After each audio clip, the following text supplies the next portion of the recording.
Welcome to Inclusion Matters, produced by the Center for Inclusive Childcare, aka the CICC. We're located at inclusivechildcare.org. Welcome to Inclusion Matters, a podcast of the Center for Inclusive Childcare. I'm Cindy Croft, Director of the Center, and I'm here today again with Priscilla Weigel and our guest speaker, and we're very excited to do the second part of our podcast on therapeutic language and helping children understand their feelings better. And so, Priscilla, I'll have you introduce our guest. Okay, I'm pleased to introduce you to Colleen Dockendorf, one of our inclusion coaches here at the Center for Inclusive Childcare, and she has worked with children for many, many, many years and just has a great wealth of experience in working through this philosophy of how we use our language and the way that it truly can affect change in a positive way in a setting. And I think that we've talked about kind of the definition of that and in our last podcast, but this one we're going to focus on some more specific strategies, some examples, some useful tools for folks. Sure. Okay. Well, in speaking about therapeutic language, what I'm really talking about is this isn't just nice language. This isn't just a nice way to talk. You know, it's intentional.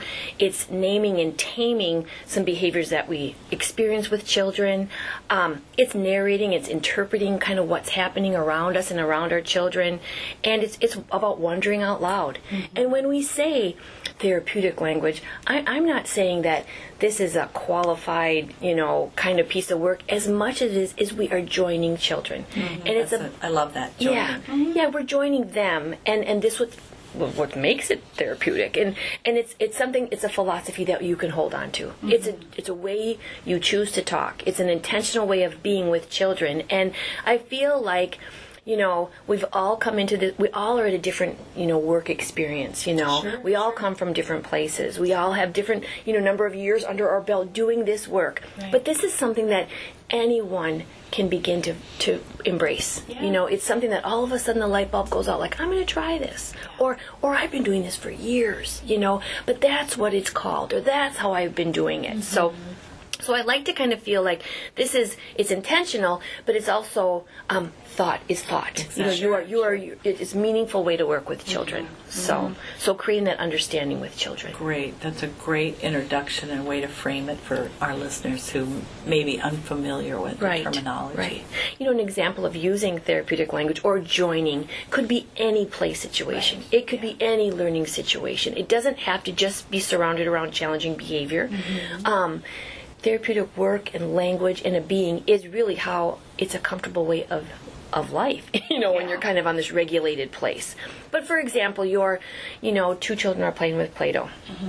One wants the pink Play-Doh, and the other does as well, and sharing has become difficult, As a joining model, you could walk over and not try to fix the situation as much as problem solve with them. Like, oh, you want the Play-Doh, and so does she want the Play-Doh. How can we figure this out? Mm-hmm. I see someone's face look so angry, and someone else is laughing. What should we do about sharing Play-Doh? Mm-hmm. You know what I mean? And it really brings them in. I'm not pointing fingers. Right. I'm not playing the blame game. Yeah.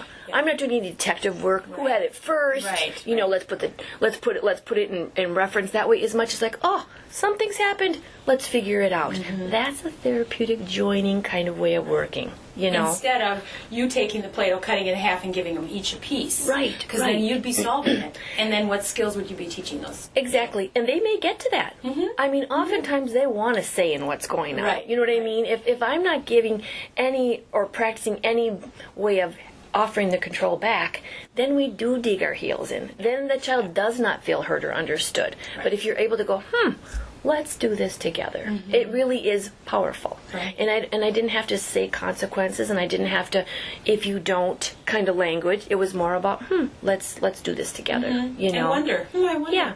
And even that comment of coming up on a situation where two children are crying and you really didn't see what happened before. Exactly. And then you don't want to be, you can easily be pulled in by the child to say, he did it first, and then you see, I've observed this where teachers will be, what, he did? Yeah. Oh my goodness, well then, when really they didn't see the background. It's much safer all the way around to say, I wonder why he'd be crying. Yeah, and in doing that, because we don't have enough eyes and arms to do everything that we're expected to do in early childhood or in a home setting or a child preschool setting, we don't have to know all the if, ands, and who did it first and what, where, why, when. You know what I mean? As much as let's look at this together.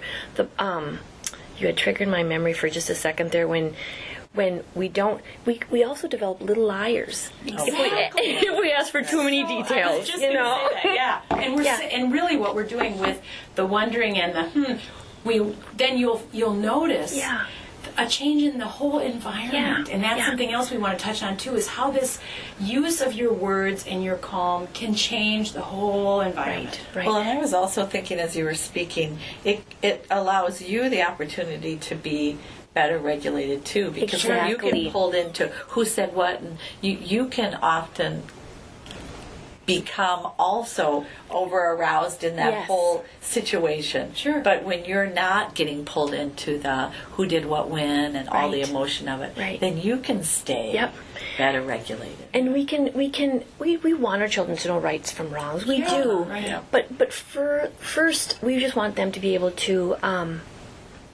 develop some skills. Right. So if we're always in there saying yes and no and I'll cut it down the middle, right, or I'm putting it away if you can't cooperate. Right. It's more about finding that spot with them, joining them in that. I think that's just powerful. Right. It's just helpful and powerful. Mm-hmm. Good. And and it helps so much, I think, for that control piece, because oftentimes in a power struggle, even reminding ourselves the quickest way to diffuse that is to pull myself out of it. I'm the grown-up. Yeah. And so I'm the one that, does have the skills and the tools. So how can I help kids learn those same skills and tools? Well, and so when those situations come up and you're like, I better get this under control. Right. I like us to just pull that word out of our brain and replace it with soothe. I better soothe something so we can get to that next place. That sense of regulatory work, allows the child to have their inner voice also become stronger. If I'm using this joining language, if I'm trying to meet you where you're at, if I'm trying to look through your lens at what's going on, that child's skills develop. You know what I mean? And their inner voice starts to go, I'm fine. My teacher will help. Yeah.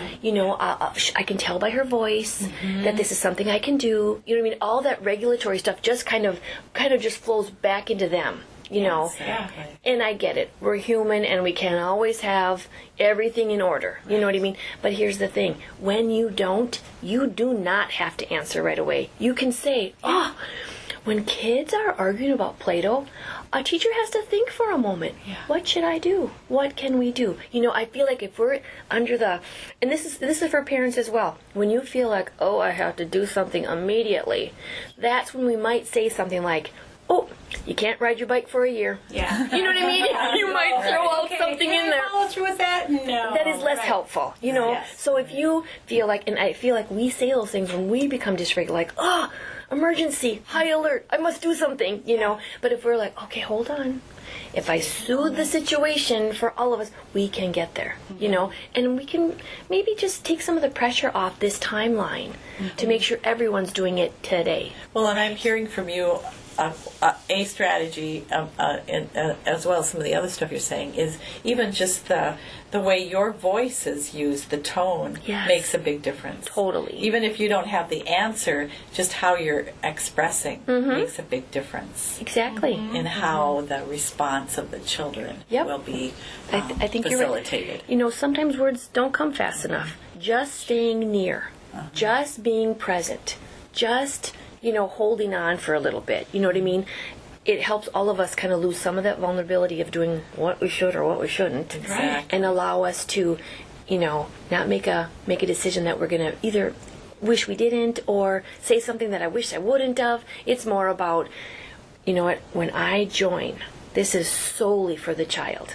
Yeah. This is solely for the child to join so their, state of arousal, state of emotional, regulation or dysregulation is managed, is understood, is connected to. And that's just purposeful. Sure. And it's something that they haven't figured out yet because they're just 2 or they're just 3 or they're just 4. When you Right. think about how much experience they've had on Right. Earth as a human being, as a verbal, walking, talking human being, it's a very short time. When we say that therapeutic word, it isn't supposed to be a red flag word as much as a helpful tone, Right. a helpful way of being, a philosophy that you choose to hold on to.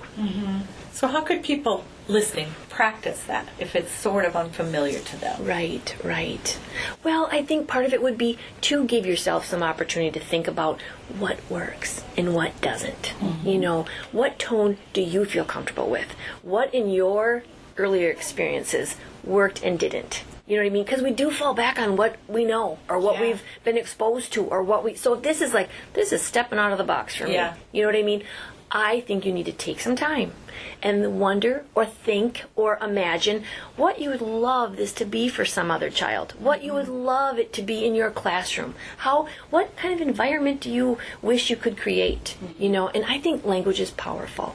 And in saying that, you have to think, you have to wonder, you have to be there for yourself, but it doesn't happen overnight. You know what I mean? And you can say something that you wish you wouldn't have, but that doesn't mean you can't come through the side door later and say, "Oh, kids, let's try this again." Right. This is what I want us to do with our Play-Doh. How about if, you know, oh, let's try that again, you guys. If you don't get your way, what can you say if it doesn't happen for you? And for example, things like kind of going back to those situations where you could reword it for the child. Right. We, you know, kind of have examples of, you can't come to my birthday party. Sure. Well, what does that really mean? It really means you hurt my feelings. And I need someone to help me address that. You know what I mean? Right. And those are comments that come up in our You're settings. not my best friend anymore. You're not my best friend anymore. Well, that your friend must have upset you. You know what I mean? Sometimes kids say that when your friends upset you. So when you think of some of the comments you've heard in the past and some of the things that happen in the environment you are, you can just allow yourself to do some rewording, to think about how do I want my environment to feel, you know? How can I move away from having to be the classroom police or the classroom detective to being something a little bit more regulating, supportive, and it really helps launch kids into those situations where they can express their ideas and feelings. They are able to manage some empathy toward others. They are able to manage their frustration and disappointment because they have a background of language that's been practiced with them. Sure. You know, how can we send kids into places where they're more confident? How can we help kids feel more well and ready for school and friendships? You know, these are all things that we are intentionally going to place in through our joining them. Excellent. And that is a way I think we could wrap this up. Right. Well, I just was, when you were talking about just those easy ways to practice, even just thinking about those words, joining, wondering, and soothing. Yeah. Just putting those right in the front of your brain as you start the day and think, maybe I didn't do it 100% of the time today, but I used each of those words today. I'm moving forward. Create your own visual. Yeah. You know what I mean? Yeah. Put those words on your board. Yeah. You know, put those in a place where you can utilize them by looking up quick. In the cupboard. You bet. On a little Post-it. You bet. Excellent. Yeah. Well, Thank this you, was Colleen. great. I think this thank will you. be very useful to our listeners. I hope that that they have found this to be of particular use when they're working with all their children in creating a positive environment. So we're so happy that you were here with us today. Thank you so it was fun. much. You A too, lot of fun. Priscilla. Goodbye. That's all for now. See you next time.